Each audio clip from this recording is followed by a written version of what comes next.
हाँ जी, तो कैसे हो आप लोग? मैं आपका नीलेश भी आप बहुत-बहुत स्वागत करता हूँ इस यूट्यूब चैनल पे। दोस्तों सुबह आप लोग का पेपर स्टार्ट हो रहा है और फर्स्ट डे यानी 22 फरवरी को आप लोग का हिंदी का पेपर है। हिंदी के पेपर के लिए बेस्ट ऑफ लक और आपका पेपर अच्छा जाए, मैं ये विश करता हूँ। बाकी कुछ पॉइंट्स हैं जिनको इस वीडियो में मैं कवर करने वाला हूँ। कुछ बातों को आपको ध्यान में रखना है।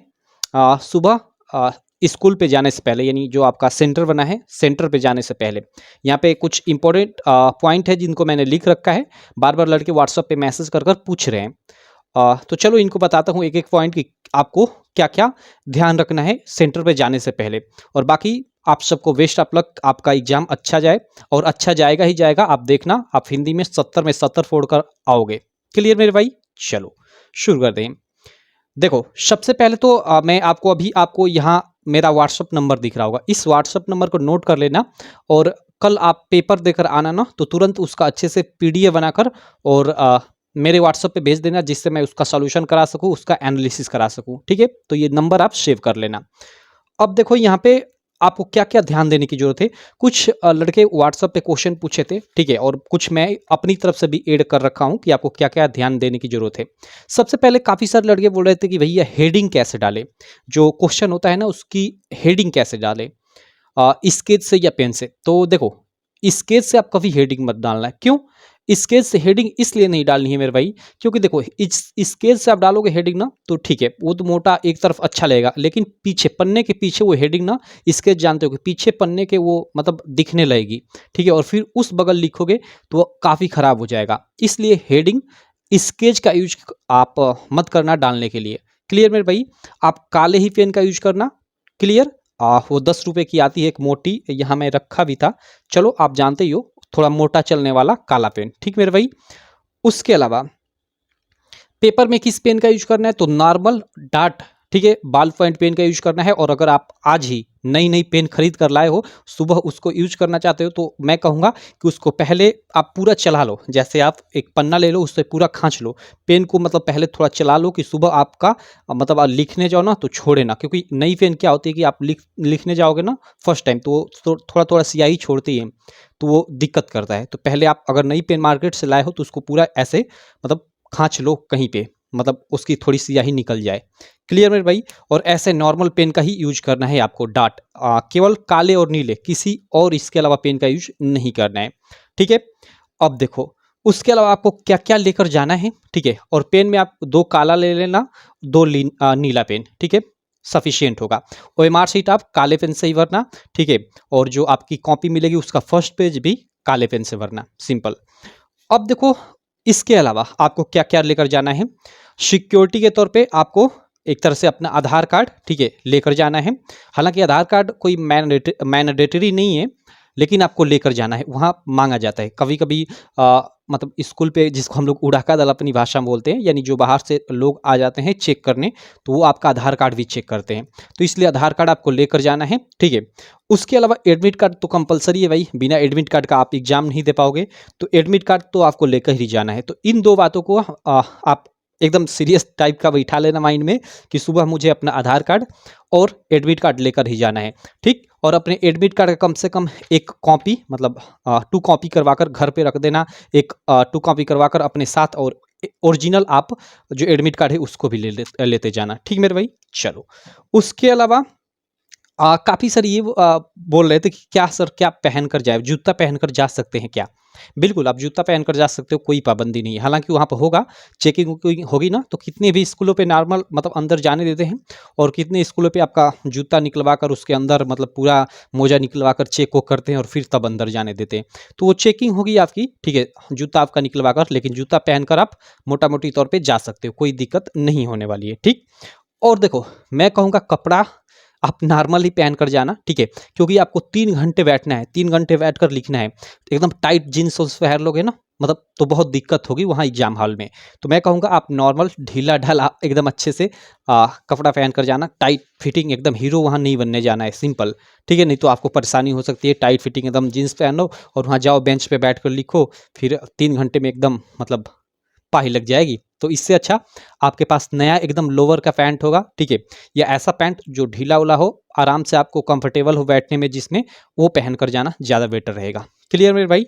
चलो, उसके अलावा देखो, एग्जाम हॉल में ना काफ़ी भरते समय आपकी जो बोर्ड की कॉपी मिलेगी और उसके अलावा ओएमआर शीट मिलेगी, उसको भरते समय कोई आपको गलती नहीं करनी है, ठीक है। अगर कोई भी डाउट है, कोई भी एक सिंगल डाउट, तो आपके जो कक्ष निरीक्षक होंगे वहाँ पे, मतलब जो आपके एग्जाम दिला रहे होंगे, वहाँ पे 2 टीचर होंगे एक क्लास में, या 3 भी हो सकते हैं। तो उनसे सिंपल आप पूछ लेना कि सर ये कैसे भरे, ये कैसे भरे। वो एक एक डिटेल्ड आपको बताएंगे, उनकी ये रिस्पॉन्सिबिलिटी है, ठीक है। आप कॉपी भर रहे हो, आपको कुछ समझ नहीं आ रहा है, तो आप खड़े होकर या ऐसे ही, सर थोड़ा ये बता दीजिए भरने कैसे भरें, ऐसे बोलोगे तो वो आकर खुद बताएंगे तुमको मेरे भाई, लेकिन गलत नहीं भरना है, ठीक है। चलो, उसके अलावा काफ़ी सही सही भरना है। और सिग्नेचर, एक सिग्नेचर आती है, सिग्नेचर वाली कॉपी आती है, जैसे वो तो आप एग्जाम दे रहे होगे ना, तो कक्ष निरीक्षक होंगे, हर एक बच्चे के पास आएंगे और एक कॉपी होगी जिसमें आपका फोटो होगा, उसमें आपका जो जो सब्जेक्ट है वो सारा का सारा रहेगा, ठीक है। और हर दिन आप वहाँ पे अपने जिस सब्जेक्ट का पेपर दे रहे हो उस दिन उस सब्जेक्ट के सामने आपका सिग्नेचर कराया जाएगा। तो हर एक दिन ये आपको सिग्नेचर करना है, सिग्नेचर करना बिल्कुल नहीं भूलना है। उसको बोलते हैं अटेंडेंस लगाना अपना, ठीक। तो अटेंडेंस लगाना बिल्कुल आपको नहीं भूलना है। उसके अलावा देखो, ओएमआर शीट जो है, ठीक है, ओएमआर शीट में जो डिटेल्ड हैं, ठीक है, जैसे अपनी डिटेल्ड भरने के अलावा जो आप 20 ऑब्जेक्टिव क्वेश्चन का आंसर दोगे, उसके अलावा थोड़ा भी कहीं भी ऐसे, मतलब ध्यान देना कि यहाँ पेन से थोड़ा भी कहीं खचे ना, नहीं तो फिर दिक्कत हो सकती है, ठीक है। नॉर्मल जहां भरना है वहां बस। क्लियर मेरे भाई? चलो, उसके अलावा चीटिंग, चीटिंग बिल्कुल मत लेकर जाना। ये सोच रहे हो कि मैं ये लेकर चला जाऊं, अच्छा मार्क आ जाएगा, तो ये भाई नहीं चलेगा, ठीक है। आप लेकर जाओगे चीटिंग, पता नहीं वो आपके एग्जाम में आएगा कि नहीं आएगा, और फिर आप पकड़े जाते हो, तो फिर क्या क्या आपके साथ हो सकता है, अब मैं क्या बताऊं, ठीक है। वो तो टीचर पर डिपेंड करता है, हो सकता है आपको रिस्टिकेट कर दे, आपको एग्जाम से बाहर कर दे, फिर आपका साल भर बर्बाद हो जाएगा। तो नकल तो बिल्कुल मत लेकर जाना, कोई फ़ायदा नहीं होने वाला है। हाँ, हालांकि एक एक मैं कहूँगा, जो ये बोर्ड एग्जाम में अक्सर होता है, जैसे 20-20 ऑब्जेक्टिव आपके जुड़े हैं ना, तो उस ऑब्जेक्टिव में क्या होता है कि बच्चे थोड़ा आपस में पूछ-पाछ लेते हैं, और ये मतलब जो कक्ष निरीक्षक होते हैं, देखा गया है अक्सर कि वो भी उतना, मतलब इस पे, मतलब बोलते हैं कि आराम से रहो, ठीक है, चुप कराते हैं, लेकिन ऐसा नहीं है कि उसके लिए बहुत ज़्यादा वो करेंगे।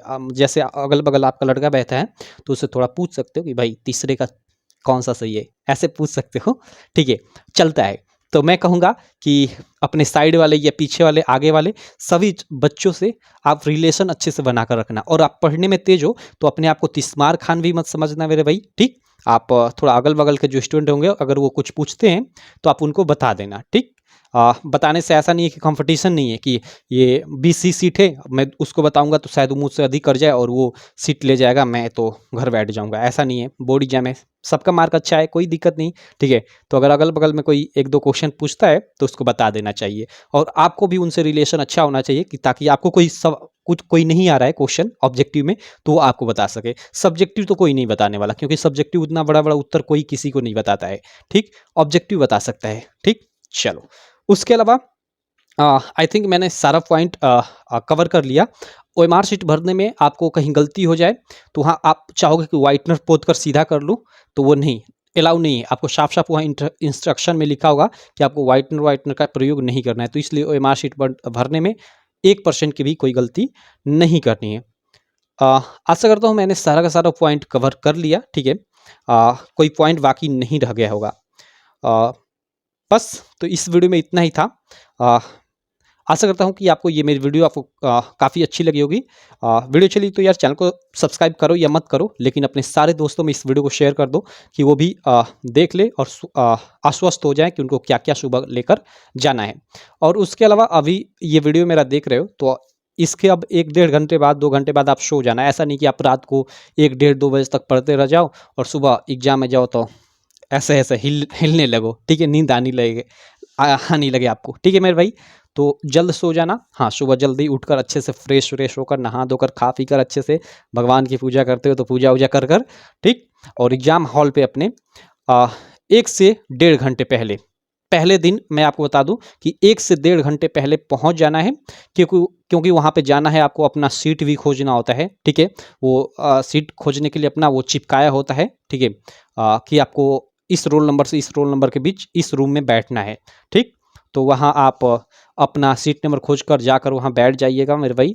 और कोई भी अगर डाउट हो ना, कहीं भी बैठने में या कुछ भी, आप वहाँ के जो भी टीचर होंगे उनसे आप पूछ सकते हो, एक एक छोटी से छोटी डिटेल्ड। ठीक, चलो। तो अगर कोई भी इसके अलावा डाउट रह जाता है तो आप कमेंट करना। मैं ध्यान देकर इस वीडियो का सारा कमेंट मैं चेक करूंगा, ठीक, और सबका एक एक रिप्लाई दूंगा। अगर कोई भी पॉइंट रह जाता है तो आप जरूर पूछना, आपके क्वेश्चन का मैं रिप्लाई दूंगा 100%। ठीक है मेरे भाई, चलो। और आपको जो ये नंबर दिख रहा है साइड में, इसको आप रख लो, सुबह आपका पेपर हो जाएगा तो इस नंबर पे आप अच्छे से अपने पेपर का, अगर पीडीएफ बनाने आता है तो पीडीएफ बनाकर भेज देना, और अगर पीडीएफ नहीं बनाने आता है तो अच्छे से फोटो खींचकर और फोटो भेज देना, जिससे मैं उस पेपर के का एनालिसिस करा सकूं और सॉल्यूशन करा सकूं। ठीक है, चलो चलो, मैं मिलता हूं आपसे सुबह मैथ के वीडियो के सॉल्यूशन के साथ, और जो हिंदी का पेपर होगा उसके एनालिसिस के साथ। ठीक मेरे भाई, चलो, बेस्ट ऑफ लक। फिर से आपको कहूँगा एक बार, बेस्ट ऑफ लक। आपका एग्जाम अच्छा हो, और अच्छा होगा ही होगा। ठीक, अच्छी शुरुआत होगी आपकी, और मैं विश करूँगा कि आपका सबका सब पेपर अच्छा जाए। चलो, थैंक यू।